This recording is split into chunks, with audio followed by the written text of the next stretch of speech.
வணக்கம் ட்ரேடர்ஸ். இன்றைக்கான வீடியோவில் நம்ம நிஃப்டி 50 அண்ட் பேங்க் நிஃப்டிக்கான நாளைய ப்ரெடிக்ஷன் எப்படி இருக்க போகுது அப்படின்னு தான் பார்க்க போகிறோம். ஆக்சுவலாக வந்து பார்த்திங்கன்னா போன வாரம் ஒரு மேஜரான ஒரு ட்ரெண்டு செட் பண்ணி வச்சுருக்கு.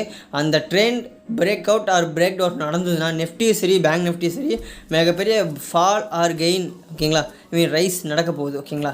ஸோ அதை பார்க்க போகிறோம். வாங்க வீடியோக்குள்ள போயிடலாம். ஸோ ஃபஸ்ட்டு வந்து நிஃப்டி 50 எடுத்துக்கலாம். ஸோ இன்றைக்கான சார்ட்டும் சரி நேற்று முடிஞ்ச அதாவது ப்ரீவியஸ் டே லாஸ்ட் டேவோட சார்ட்டும் சரி ஓகேங்களா. ஸோ அது ரெண்டுமே எப்படி வந்திருக்குன்னு பாருங்கள் ஓகேங்களா. சரியான ஒரு மூவ், கிட்டத்தட்ட ஹெட் அண்ட் ஷோல்டர் பேட்டர்ன் மாதிரி ஃபார்ம் ஆக வேண்டியது அப்படியே சைட்வேஸில் போயிடுச்சு ஓகேங்களா. ஸோ அப்போஸ் அந்த ட்ரெண்டு மட்டும் ஃபார்ம் ஆயிருந்துன்னா மார்க்கெட் மேலே போயிருக்க வேண்டியது.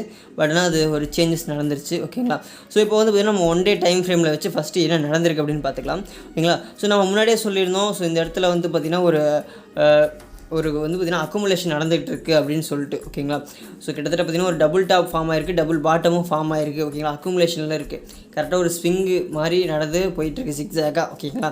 ஸோ அந்த ஒரு சிக்ஸாக் ஃபார்மேஷனில் வந்து பார்த்திங்கன்னா போயிட்டுருக்கு. ஸோ அது மேலே கீழேக்கான நம்ம ரெசிஸ்டன்ட் அண்ட் சப்போர்ட் லைனாக வரைஞ்சிட்டோம் ஓகேங்களா. ஸோ இப்போ இதில் பாருங்கள். ஸோ இது வந்து பார்த்திங்கன்னா மேஜரான ஒரு சப்போர்ட் ஆர் ரெசிஸ்டன்ஸ் ஆர் என்ன வேணால் சொல்லலாம். ஸோ இது வந்து பார்த்திங்கன்னா ஒரு மேஜரான ஏரியா. இந்த ஏரியாவுக்குள்ளே தான் இப்போ வந்து பார்த்திங்கன்னா இப்போத்தை மார்க்கெட் ஹோல்ட் ஆகி நிற்குது. இந்த ப்ரீவியஸ் டேவோட ஸ்விங்கு ஸ்டார்ட் ஆன இடத்துலேருந்து ஓகேங்களா. ஸோ இந்த இடத்துல இருந்து break out or break down ஓகேங்களா. பிரேக் அவுட் நடந்ததுன்னா ஆல் டைம் ஹையை பிரேக் பண்ணி மறுபடியும் ஒரு ரீட்ரேஸ்மெண்ட் எடுத்துகிட்டு போகும். ஆக்சுவலாக இப்போயே வந்து பார்த்திங்கன்னா அந்த சப்போர்ட் ஆல் டைம் ஹையை தொட்டுட்டு ரீட்ரேஸ்மெண்ட் எடுக்க வந்திருக்கு, மேலே போகும் ஓகேங்களா. மறுபடியும் வந்து பார்த்திங்கன்னா ஒரு 5 minute சார்ட்டில் வந்து பார்த்திங்கன்னா நமக்கு வந்து பார்த்திங்கன்னா மேலே அந்த ஆல் டைம் ஹையை தொடங்கும்போது ஒரு ரீட்ரேஸ்மெண்ட் நடக்கும் ஓகேங்களா. ஸோ இது உடனே நடந்துருமானா கிட்டத்தட்ட 2 to 3 days ஆகும். மேக்ஸிமம் இந்த வீக்குள்ளே என்ன முடிவு மேக்ஸிமம் நாளைக்குள்ளே தெரிஞ்சிடும் ஓகேங்களா. ஸோ கிட்டத்தட்ட இப்போ வந்து பார்த்திங்கன்னா break out or break down அப்படிங்கிற கண்டிஷனில் இருக்குது. இது பிரேக் அவுட் நடந்ததுன்னா மேலே போகும், பிரேக் டவுன் நடந்ததுன்னா மார்க்கெட் கீழே வரும் மக்கள் ஓகேங்களா. ஸோ இப்போ அதுக்கான இதில் இருக்கும். நான் இப்போ உங்களுக்கான ட்ரெண்ட் லைனை வந்து பார்த்திங்கன்னா வரைஞ்சி காட்டுறேன் பாருங்கள், உங்களுக்கு தெளிவாக புரிஞ்சிடும் ஓகேங்களா. ஸோ அந்த அளவுக்கு வந்து பார்த்திங்கன்னா மார்க்கெட் ஒரு க்ரூஷியலான லெவல் இருக்குது. ஸோ இந்த இடத்துல வந்து பார்த்திங்கன்னா நம்ம கரெக்டாக தான் ட்ரேட் பண்ணி ஆகணும் ஓகேங்களா. ஸோ இங்கே பாருங்கள், இங்கே ஒரு ட்ரெண்ட் லைன் ஓகே, இதான் கரெக்டான ட்ரெண்ட் லைன். இன்றைக்கி தான் மார்க்கெட் மட்டும் ஒரு ட்ரெண்ட் லைன் ஃபார்மேஷனில் கொடுத்துருக்கு ஓகேங்களா. ஸோ ஆக்சுவலாக வந்து ஒரு ட்ரையாங்கல் பேட்டர்ன் மக்களே ஓகேங்களா. மிகப்பெரிய ஒரு ட்ரையாங்கல் பேட்டர்ன். கிட்டத்தட்ட ரொம்ப ஃபுல் வியூவில் வச்சு பார்க்கும்போது தான் எனக்கே தெரிஞ்சுது ஓகேங்களா. ஸோ இப்போ இங்கே ஒரு இருக்குது பாருங்கள். ஸோ இந்த லோ இருந்து இந்த லோவை கனெக்ட் பண்ணுங்கள் ஓகேங்களா. கரெக்டாக உங்களுக்கே தெரியும் 2-3 டச் எடுக்கும் ஓகேங்களா. ஸோ கரெக்டான ஒரு இடத்துல இருக்குது ஓகேங்களா. ஸோ இந்த இடத்துல பாருங்கள். ஸோ கரெக்டாக 3 டச் எடுத்துருக்கு, அங்கே ஒரு பாயிண்ட் ஓகேங்களா. ஸோ வந்து மார்க்கெட் வந்து பார்த்திங்கன்னா ரீட்ரேஸ்மெண்ட் எடுத்து ஒரு ட்ரையாங்கிள் பேட்டர்னில் இருக்குது. ஸோ இந்த triangle pattern break down or break out நடக்கணும். பிரேக் அவுட் நடந்ததுன்னா மேலே போகும் மார்க்கெட் ஓகேங்களா. பிரேக் டவுன் நடந்ததுன்னா வந்து பார்த்திங்கன்னா மார்க்கெட் ஆனது கீழே வரும். அந்த ட்ரையாங்கிள் பேட்டர்னை ஒரு ரீட்ரேஸ்மெண்ட் எடுத்து அப்படியே வந்து பார்த்திங்கன்னா அந்த ட்ரையாங்கிள் அந்த இது இருக்குது பார்த்திங்களா, ஐ மீன் ட்ரையாங்கிள் பேட்டர்ன் இதோட ஃபஸ்ட்டு ஸ்டேஜ் ஓகேங்களா. ஸோ இந்த இதோட அதை வரைக்கும் ரீட்ரேஸ்மெண்ட் எடுக்கும். அதுக்கப்புறம் மறுபடியும் பிரேக் பண்ணும்போது ஃபர்தராக கீழே வந்துக்கிட்டே இருக்கும். அது எங்கே வந்து பையர்ஸ் வந்து ஹோல்ட் பண்ணி பிடிச்சி மறுபடியும் ரீட்ரேஸ்மெண்ட்டை வந்து பார்த்திங்கன்னா ரிவர்ஸ் பண்ணி அப்படியே மேலே கொண்டு வருவாங்களோ அது வரைக்கும் ஓகேங்களா. இது வந்து பையர்ஸோட கையில் தான் இருக்குது. ஸோ அது வந்து மார்க்கெட் எந்த இடத்துல வேணால் மறுபடியும் ரிவர்ஸ் ஆகலாம் ஓகேங்களா. ஸோ ஈவன் இது வந்து fake break out break down கொடுத்துட்டு கூட மறுபடியும் மேலே ஏறலாம். ஸோ நம்ம அதை பொறுத்திருந்து தான் பார்க்கணும். நம்ம எதையுமே கரெக்டாக வந்து இதுதான் நடக்கணும் ப்ரிடிக்ட் பண்ணி சொல்ல முடியாது. ஏன்னா இது ஒரு ப்ரிடிக்ஷன் தான், அக்யூரேட்டாக யாராலையும் சொல்ல முடியாது. ஏன்னா இதை மூவ் பண்ணுறது எல்லாருமே ஹியூமன்ஸ் ஓகேங்களா. ஸோ இது வந்து கரெக்டாக ஒரு ஃபார்முலா படி போட்டு நகர்றதா அப்படி இருந்தால் இது இப்படி தான் போகும், இந்த இடத்துல போச்சுன்னா இப்படி நடக்கும்னு சொல்லலாம். பட் ஆனால் என் மூவ் பண்ணுறது எல்லாமே ஹியூமன்ஸ். ஸோ அதனால் ஹியூமன்ஸோட மென்டாலிட்டி அந்த எஃப்ஐஐ டிஐயோட முடிவு, அதுக்கப்புறம் இருக்கக்கூடிய ஒரு சில எப்படி சொல்கிறது பாசிட்டிவ் நெகட்டிவ்ஸ், மார்க்கெட்டோட பாசிட்டிவ் நெகட்டிவ்ஸு,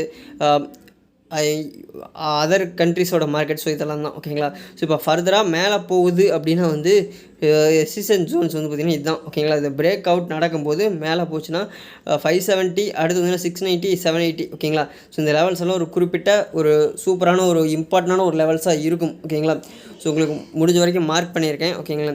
ஸோ இப்போ அடுத்து வந்து பேங்க் நிஃப்டி வந்துக்கும் ஓகேங்களா. பேங்க் நிஃப்டியும் வந்து பார்த்திங்கன்னா சேம் ட்ரையாங்கிள் பேட்டர்ன் மாதிரி தான் ஃபார்ம் ஆகிருக்கும், கிட்டத்தட்ட சிமிலர் டு நிஃப்டி ஓகேங்களா. ஸோ இப்போ இதில் வந்து பார்த்திங்கன்னா இதில் அக்குமுலேஷன் நடக்காது. இது வந்து பார்த்திங்கன்னா ஒரு சேனல் ஃபார்ம் ஆகிருக்கு ஓகேங்களா. நல்லா பாருங்கள், ஒரு சேனல் வந்து ஃபார்ம் ஆகிருக்கு. ஸோ இந்த சேனலில் வந்து பார்த்திங்கன்னா போயிட்டுருக்கு. இப்போ வந்து பார்த்திங்கன்னா சேனலோட மிட்டில் வந்து பார்த்திங்கன்னா எடுத்து பிடிச்சி நின்றுட்டுருக்கு மார்க்கெட் ஓகேங்களா. ஸோ இந்த மிட்டை வந்து பார்த்திங்கன்னா ரீட்ரேஸ் பண்ணி மறுபடியும் மேலே போகுதா எப்படிங்கிறத நம்ம பொறுத்திருந்து தான் பார்க்கணும். ஸோ இந்த மிட்டை வந்து ரீட்ரேஸ் பண்ணி மேலே எடுக்குங்கிற பட்சத்தில் நமக்கு வந்து பார்த்திங்கன்னா சரியான ஒரு அப் மூவ் எதிர்பார்க்கலாம் ஓகேங்களா. ஸோ கரெக்டாக பார்த்திங்கன்னா இந்த ப்ரீவியஸ் ஹை இருக்குது பார்த்தீங்களா. ஸோ இதுக்கு முன்னாடி அந்த ஸ்விங்குக்கான இது, ஏன்னா ஆல் டைம் ஹையை பிரேக் பண்ணிட்டு தானே மேலே போயிட்டுருக்கு, அதுக்கான முன்னாடி செட்டான ஆல் டைம் ஹைக்கு வந்து செட் பண்ணியிருக்கேன். ஓகேங்களா. ஸோ இந்த இடத்துல வந்து பார்த்திங்கன்னா ஒரு இம்பார்ட்டன்ட் லெவல்ஸாக இருக்குது. ஸோ இங்கே பாருங்கள், இங்கேயே ஒரு ட்ரையாங்கிள் ஃபார்ம் ஆகிருக்கு. ஒரு 4 நாள் தொடர்ந்து தான் செட் பண்ணிங்கன்னா உங்களுக்கு ஒரு ட்ரையாங்கிள் ஃபார்மேஷன் கிடைக்கும். இதுலேயும் வந்து பார்த்திங்கன்னா ஒரு சூப்பரான ஒரு ட்ரையாங்கிள் ஃபார்ம் ஆகிருக்கு. இந்த ட்ரையாங்கிளை break out or break down பண்ணணும். Bank Nifty break out or break down பண்ணும்போது வந்து பார்த்திங்கன்னா மார்க்கெட் மேலே ஆர் கீழே போகிறத நம்ம முடிவு பண்ணிக்க முடியும். ஓகேங்களா. ஸோ இதுலேயுமே இந்த மாதிரி தான் இருக்க போகுது. ஸோ நாளைக்கு நடக்க போகிறது தான் இம்பார்ட்டண்டான நாளாக இருக்க போகுது. ஏன்னா ஒரு குரூஷியலான நாள். நான் சப்போஸ் நாளைக்கு இது டோஜி ஃபார்ம் ஆகிடுச்சுன்னா மறுபடியும் ஃபர்தராக இன்னொரு நாளுக்காக நம்ம வெயிட் பண்ணுற மாதிரி இருக்கும். ஓகேங்களா. மேக்ஸிமம் நாளைக்கு மார்க்கெட் சைட்வேஸில் போகிறதுக்கான வாய்ப்புகள் அதிகமாக இருக்கும். ஏன்னா ரீட்ரேஸ்மெண்ட் ஜோனில் இருக்குது. மிகப்பெரிய ப்ரீவியஸ், அதாவது இதுக்கு முன்னாடி இந்த ஆல் டைம் ஹைக்கு ஒரு ஸ்ட்ராங்கான ஒரு ரெசிஸ்டன்ட் ஜோனாக இருந்தது. இப்போ வந்து இந்த டவுன் வந்துட்டு இருக்குது பார்த்தீங்களா. இப்போ பேங்க் நிஃப்டி இதுக்கு வந்து ஒரு சப்போர்ட் ஜோனாக ஆக்ட் ஆகும், இந்த மஞ்சள் கலர் லைன். ஓகேங்களா. ஸோ அதனால் வந்து அந்த இடத்துல ஒரு சைட்வேஸ் மொமெண்டம் தான் மேக்ஸிமம் நான் எதிர்பார்க்குறேன் நாளைக்கு. சப்போஸ் பிரேக் அவுட் மேலே நடந்ததுன்னா, ஓகேங்களா, அதாவது பார்த்திங்கன்னா வந்து அந்த குரூஷியலான லெவலில் வந்து ஒரு 49,200 100. ஓகேங்களா. இந்த 2 பாயிண்ட்ஸு. ஸோ இந்த 2 பாயிண்ட்ஸையும் தாண்டி மேலே ஏறுங்கிற பட்சத்தில் மார்க்கெட் மேலே போகும். ஓகேங்களா. 49,200 100. ஓகேங்களா. ஸோ இந்த இடத்த பிரேக் பண்ணி மேலே போகணும். சப்போஸ் அப்படி இல்லைனா வந்து கீழே வந்து 49,700 600 500 இந்த ரேஞ்சுக்கு வரணும். ஓகேங்களா. ஏன்னா இப்போ மார்க்கெட் வந்து 49,900 இருக்குதுன்னு நினைக்கிறேன். 800 900 தான் இருக்குது, 895 இருக்குது. ஓகேங்களா. ஸோ அந்த பாயிண்ட்ஸை பொறுத்த வரைக்கும் மேலேயும் கீழேயும் ஒரு 100 பாயிண்ட்ஸ் மைனஸ் ஆர் ப்ளஸ் பண்ணிக்கோங்க. ஏன்னா gap up or gap down நடக்கிறதுக்கான வாய்ப்புகள் இருக்கும். ஸோ அதில் வந்து 100 பாயிண்ட்ஸ் மினிமம். ஓகேங்களா. ஈவன் நீங்கள் 0.5% போட்டிங்கன்னா 200 பாயிண்ட்ஸ். ஓகேங்களா. Gap up or gap down. ஓகேங்களா. ஸோ அதுக்கான பாசிபிலிட்டிஸ் இருக்குது. ஸோ அதெல்லாம் முடிஞ்சு break out or break down நடந்ததுக்கப்புறம் ஒரு ஃபேக் பிரேக் அவுட்டோ ஆர் ஃபேக் பிரேக் டவுனோ கொடுத்துட்டு அது மேலேயோ கீழேயோ மூவ் ஆகும். ஓகேங்களா. ஸோ இந்த மாதிரி தான் நடக்க போகுது. ஸோ நாம் மார்க்கெட்டை பொறுத்து தான் பார்க்கணும். ஸோ ஆனால் க்ரூஷியலான டைம் இதில் வந்து பார்த்திங்கன்னா ஒரு நல்ல ஒரு break out or break down நடந்ததுக்கப்புறம் மார்க்கெட் ஃபர்தராக அதோட டைரெக்ஷனில் மூவ் ஆக ஆரம்பிச்சிடும். நம்மளும் அதுக்கான இதில் மூவ் பண்ணிக்கலாம். ஆனால் ஓவராலாக பார்க்கும்போது இப்போதைக்கு பேங்க் நிஃப்டியும் சரி நெஃப்டியும் சரி அப் ட்ரெண்டில் தான் இருக்குது. அந்த ட்ரெண்டை மாற்றக்கூடிய நிலமை நாளைக்கு இல்லாட்டி நாளானிக்குள்ளே தெரிஞ்சிடும். ஓகேங்களா. மோஸ்ட் ப்ராபப்ளி நான் நாளைக்கு எதிர்பார்க்குறேன். அடுத்து நான் ஏன் இத்தனை நாள் இந்த ட்ரேடிங் ரிலேட்டடான வீடியோஸ், ட்ரேட் பண்ணுற வீடியோஸ் ஏன் போடல அப்படின்னா வந்து நான் வந்து ஃபுல்லாக வந்து பார்த்திங்கன்னா ஸ்டடி பர்பஸில் இறங்கிட்டேன். ஓகேங்களா. அதாவது என்ன வந்து ஒரு சில, ஏன்னா நான் வந்து ஃப்ரீயாக தான் லேர்ன் பண்ணுறேன். ஸோ ஃப்ரீயாக லேர்ன் பண்ணுறதுக்கான மெட்டீரியல்ஸ் எல்லாத்தையும் அரேஞ்ச் பண்ணிகிட்ருக்கேன் உங்களுக்காக. நீங்கள் ஃப்ரீயாக ட்ரேடிங் ஒரு பைசா செலவு பண்ணாமல், நீங்கள் சொந்த காசை செலவு பண்ணாமல் உங்களோட நீங்கள் உங்களோட திறனை மட்டும், அதாவது உங்களோட ஐக்யூ லெவல்ஸ் மட்டும் வச்சு படித்து நீங்கள் ஓனாகவே ஸ்டடி பண்ணி இங்கே பொறுமையாக கற்றுக்கிட்டு வந்துடலாம். நீங்கள் ஒரு காலேஜ் ஸ்டூடெண்ட் இருந்தால் கன்ஃபார்ம் இதை ட்ரை பண்ணலாம். ஃபைனல் இயர் முடிச்சுட்டு ஈவன் காலேஜுக்கு கூட நீங்கள் ஆன்கோயிங்கில் இதை ட்ரை பண்ணும்போது உங்களுக்கு ஃபர்தராக யூஸ் ஆகும். ஓகேங்களா. ஸோ தேங்க்ஸ் ஃபார் வாட்சிங் மக்களை. மீண்டும் இன்னொரு வீடியோவில் சந்திப்போம்.